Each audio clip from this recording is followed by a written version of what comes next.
So you just got the DJI Osmo Action 5 camera and you want to go outside and get some amazing looking footage. But out of the box, it kind of looks like...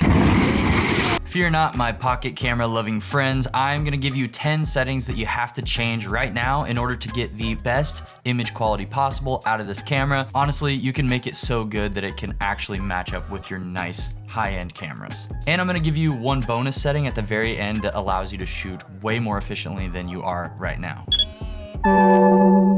Let's get right into it. The first setting you have to change is go from 8-bit to 10-bit color. If you color grade footage, you probably already know what I'm talking about. If you're just getting into this kind of stuff, basically 10-bit color has so much more color information than 8-bit. So your color in general is just gonna look higher quality, more robust, skin tones will look better. And if you're gonna color grade your footage later, which we'll get into, this is a must-have setting change. So go ahead and just swap from 8-bit to 10-bit. You'll thank me later. Setting 2 is change your color profile. Go from standard or the normal color profile to shooting in log. Log is a super flat looking color profile that captures way more dynamic range, which means more information in the highlights and the shadows of an image so that when you color grade it later, it looks very high quality and cinematic or filmic. If you want to look like an absolute beginner, shoot in a basic color profile and absolutely obliterate your highlights. Setting number 3 you need to change is lower the noise reduction and the texture settings on your color profile. I still see so many people, even professionals, making this mistake where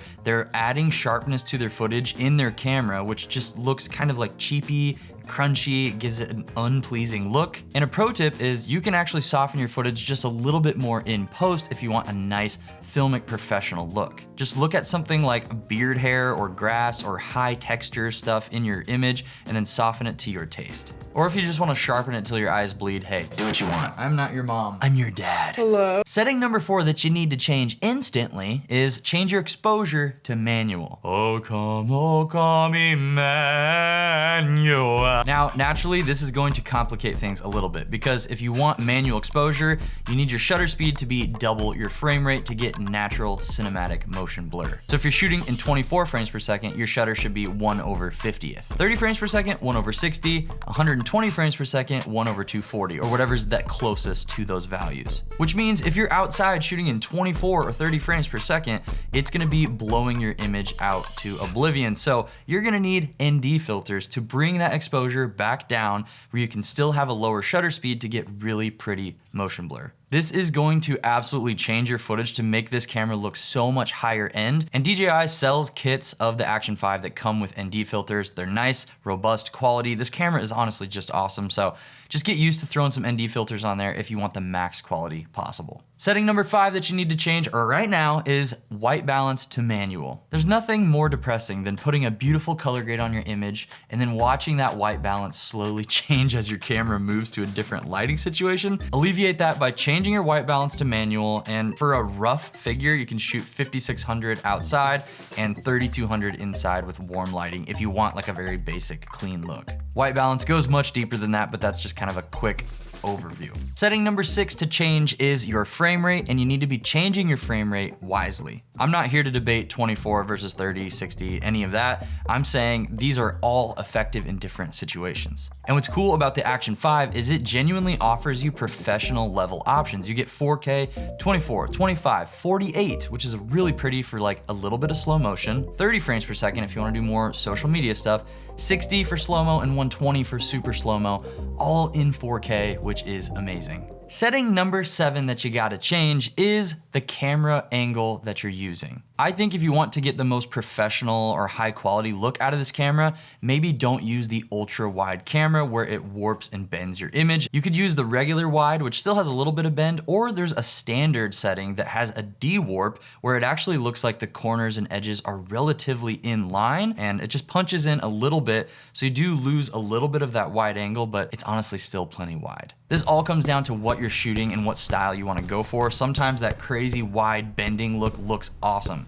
So just choose wisely. Setting number 8 to change is your stabilization mode. First of all, it's okay to turn stabilization off sometimes. If you want that really raw, gritty, kind of handheld, rough look, turn stabilization off to get that feel, and it can be really awesome depending on your project. Regular Rocksteady offers a nice smooth look without making it look too floaty and gimbally, which I prefer most of the time. Even doing like handheld vlog shooting or filming at my house, going out and about outside, regular Rocksteady looks really nice. Now Rocksteady Plus is a little different. It's very smooth, but it does punch in, crop in on your image, so you're losing some of the width of your camera angle. Now you can also use all these stabilization modes in a daily setting, which is kind of a more casual shooting, or a sports setting, which is more intensive. So if you need like the absolute most smooth settings possible, you can flick it into sport mode and it genuinely looks like a gimbal. But with sport stabilization, it does not work while shooting in log, unfortunately. So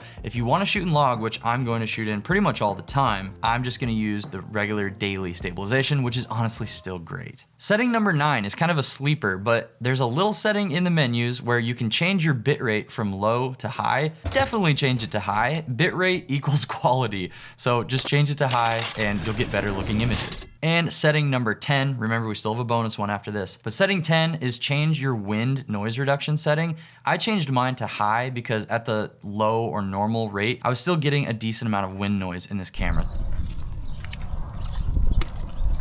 Hi. Hi.